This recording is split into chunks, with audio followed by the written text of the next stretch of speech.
भी मैं गाँव में खेलता ना कोई ट्रक वाला उठा के ले गया राजस्थान में भेड़ बकरी हम चुराता और कुटामारी भी करता, एक रोटी देता और खिचड़ी बांध देता। रात के टाइम कोई अठवा अपने पंजाब को पता नहीं हरियाणा कोई ट्रक वाला भेड़ बकरी लेने गए हो, उसी ने मेरी हालत देखी तो उसी ने मैंने पूछो, फिर उसी ने फिर रात ने मैंने बैठूँ गाड़ी में डाल के ले आए हो और उसने फिर पंचकूला पहला वो गाड़ी वाले दिल्ली की भेड़ बकरी छोड़ी, फिर वो पंचकूला छोड़ी गए, फिर वो आगे निकले हो। वो बोले थाने में चल जाए पंचकूला में और वहाँ से तेरा भी तुम भी मीडिया वाला हम चल जाए भी मैं तेना एक पर्ची लिखी दूँ, इसके थाने में दिखा दी भी तेरे परिवार तक पहुँच जाएगा। मैं ठीक है।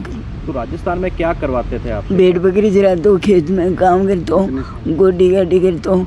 17-18 साल रहे हूँ बेटा। तो बांध के भी रखते थे? बांध के रखते, रात में बांध देता भाग खिचड़ी का। तो जिसने रखा हुआ था उसका नाम पता है? जगदीश। हाँ जगदीश। अच्छा, कोई और पहचान हो उसकी? और पता बंग परिवार बैठे रहे तो 3-4 लड़के हैं बंग, 3-4 छोरा भी हैं। तो अब पंचकूला का कोई गांव कौन सा है? गांव का नाम, बाप का माँ का नाम कोई याद नहीं? कोई याद नहीं है। अच्छा, पंचकूला का जो गांव था कोई निशानी याद हो, कुछ याद हो आपको? क्या क्या स्कूल बाहरले साइड है, सरकारी स्कूल है गाँव में, छोटू 5 तो 8वीं तक स्कूल है। स्कूल ही तो याद नहीं है मेरे। और हनुमान मंदिर हो छोटे से गाँव में? गाँव में छोटे हुए पहले तो, अब तो पता उन गाँव चेंज हो गया नहीं हो गया। और भी मेरे पापा दुकान पे भी जाता और खेती बाड़ी भी करता।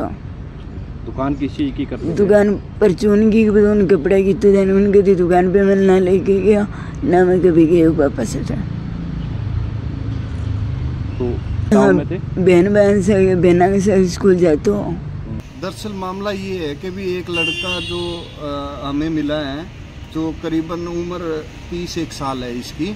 तो इसने आप बीती जो मुझे बताया है, अभी तक ये अपना नाम बताने में असमर्थ है। इसको अपने जन्म का जो नाम है वो नहीं पता है, ना माँ बाप का नाम पता है, ना किसी गांव का पता है। सिर्फ इसको इतना पता है कि भी मैं पंचकूला का रहने वाला हूँ, किसी गांव से संबंधित है। ये इसने ये बतलाया भी इसका जो गांव है वो गांव, उसके बाहर एक प्राइवेट स्कूल और एक सरकारी स्कूल है।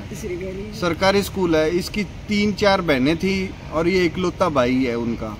और जैसे कि इसने बतलाया कि भी आज से करीबन 18-20 साल या 15 साल पहले इसको कोई व्यक्ति जो राजस्थान से बिलोंग करता है और वो यहाँ से बकरियाँ वगैरह लेने के लिए आया था या छोड़ने आया था, वो इसको गांव के बाहर से उठाकर ले गया था।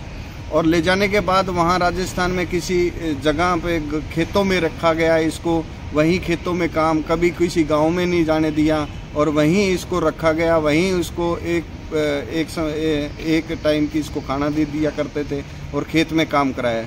अब ये पहुंचा पंचकूला इस तरह से था कि भी वहाँ कोई ट्रक वाला व्यापारी गया था उस राजस्थान वाली जगह पे, उसका भी हमें अभी नहीं पता है, ना इसको पता है भी कौन सी जगह इसको रखा गया।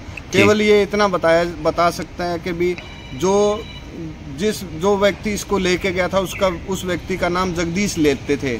उसकी परिवार वहाँ झोपड़ी में रहता था, इसको भी वहीं झोपड़ी में रखा गया और इतने साल तक। अभी जब ये ट्रक वाला व्यापारी वहाँ गया तो इसने इस लड़के के बारे में पूछा भी ये कौन है, तो ये उसको ये हुआ कि इसने बताया भी पंचकूला का रहने वाला हूँ मैं। और जैसा कि फिर वो ट्रक वाला इसको यहाँ ले आया और एक पेज लिख के इसके पास, इसके साथ ये जो पेज है ये दिया। इसकी आप बीती उसने जो लिखी थी उसमें एड्रेस नहीं लिखा कि भी कौन से स्थान से वो ट्रक वाला इसको लेके आया था, ना इस लड़के को ये पता भी कौन से स्थान से वो आया है। फिलहाल हमारे पास ये है कि भी हमें इसका पता लगाना है कि भी पंचकूला आज से 15-20-22 साल पहले अगर किसी का बेटा कोई खोया है तो वो हमारे से संपर्क कर सकता है। इसके ये इतना जानता है भी माँ बाप है, चाचा ताऊओं के घर थे आसपास में और ये 3-4 बहनों का इकलौता भाई है। इसके अलावा ये नहीं जानता है। तो मेरी सभी इलाका वासियों से, गाँव वासियों से, इस पंचकूला के जो ग्रामीण लोग हैं उनसे अपील है कि भी इसके बारे में अगर किसी को कुछ पता लगे तो मेरे से संपर्क कर सकते हैं, थाने में संपर्क कर सकते हैं सेक्टर 5 के।